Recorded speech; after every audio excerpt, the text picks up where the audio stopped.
पुण्यातील चाकण एमआयडीसीतील 20 कंपन्या राज्याबाहेर स्थलांतरित होणार असल्याचा मुद्दा राज्यात चांगलाच गाजतोय आणि त्याचीच दखल घेत राष्ट्रवादी काँग्रेस शरदचंद्र पवार पक्षाचे सर्वेसर्वा शरद पवारांनी सुद्धा राज्य सरकारवर सडकून टीका केली होती। महाराष्ट्र कायमच उद्योगस्नेही राज्य राहिलंय, त्यामुळे पायाभूत सुविधांच्या अभावामुळे उद्योगांचं स्थलांतर होणं किंवा ते बंद होणं हे आपल्या राज्यासाठी भूषणावह निश्चितच नाही, असं विधान शरद पवारांनी केलं होतं।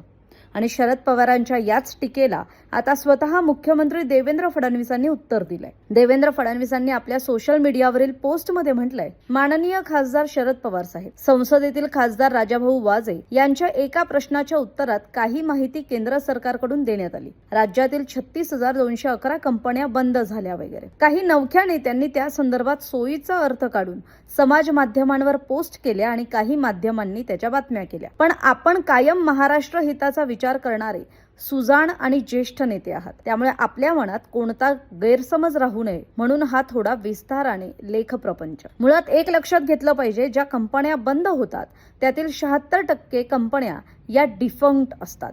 डिफंक्ट म्हणजे डिसफंक्शनल, म्हणजे ज्या कधीच सुरू झाल्याच नाही। आता संसदेत विचारला प्रश्न आणि त्याचं उत्तर किंवा माहिती अधिकारात विचारलेला प्रश्न आणि त्याचं उत्तर याचं एक प्रारूप ठरलेलं असतं। त्या प्रश्नावर सभागृहात चर्चा झाली तरच इतर तपशील मिळू शकतो। माननीय पंतप्रधान नरेंद्र मोदीजींच्या नेतृत्वात सुदैवानं संपूर्ण माहिती ही पारदर्शीपणे संकेतस्थळावर उपलब्ध आहे। आपण कॉर्पोरेट व्यवहार मंत्रालयाच्या संकेतस्थळावर गेलात तर तिथे आपल्याला संपूर्ण माहिती प्राप्त होऊ शकते। ही माहिती देशातील प्रत्येक नागरिक, प्रत्येक माध्यम पाहू शकतो।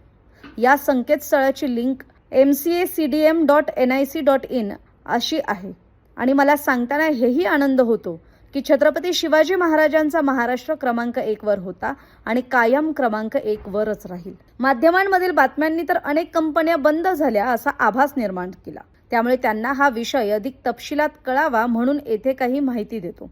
देशात एकूण 31 लाखांहून अधिक कंपन्या रजिस्टर्ड आहेत, त्यापैकी सुमारे 21 लाख कंपन्या आज सक्रिय आहेत। 2015 ते 16 मध्ये भारतात सक्रिय कंपन्यांची संख्या ही 6,78,768 इतकी होती। ती आता 21,17,747 इतकी आहे।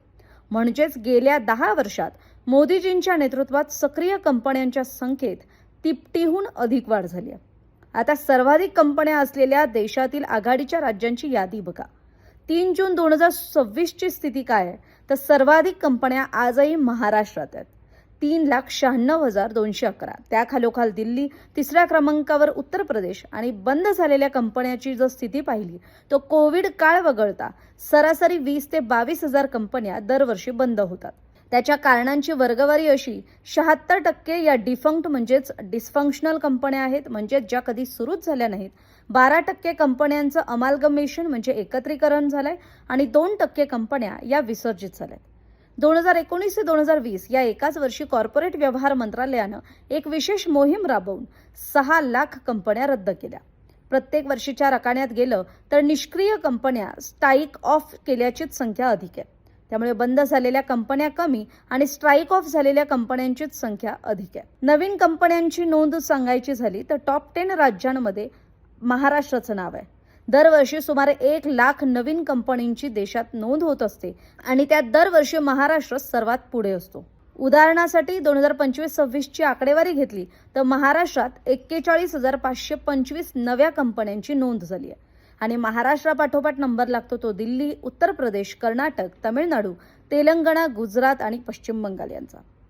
आता राहिला प्रश्न चाकणचा, तर तिथे काही समस्या निश्चितपणे आहेत। मंत्री उदय सामंत यांना तिथे लक्ष घालण्यास निर्देशित करण्यात आलंय। एमआयडीसीच्या पुढाकारानं 12 ऑगस्ट रोजी जिल्हा प्रशासन, सार्वजनिक बांधकाम विभाग, पीएमआरडीए, राष्ट्रीय महामार्ग प्राधिकरण, जिल्हा परिषद अशा सर्व संबंधित यंत्रणांची एक बैठक घेण्यात आली आहे। सर्व समस्या ऐकून घेत त्यावर समाधान काढण्यासाठी एक अल्पकालीन आणि एक दीर्घकालीन असा आराखडा निश्चित करण्यात आलाय। एकही उद्योग तिथून बाहेर जाणार नाही असाच आमचा प्रयत्न असेल। महाराष्ट्र उद्योग स्नेही आहेच म्हणून सातत्याने परकीय गुंतवणूक ही राज्यात अधिक येते। सातत्याने क्रमांक 1 वर आपण आहोत आणि राहू, असं मुख्यमंत्री देवेंद्र फडणवीसांनी म्हटलंय।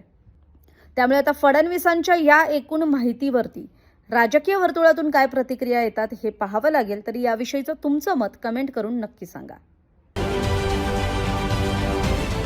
महाराष्ट्रातील सर्व बातम्यांचे विश्वासार्ह व्यासपीठ. सकाळच्या सर्व सोशल मीडिया प्लॅटफॉर्मला लाईक, फॉलो आणि सबस्क्राईब करा. तसंच सर्व नोटिफिकेशनसाठी बेल आयकॉन प्रेस करायला विसरू नका.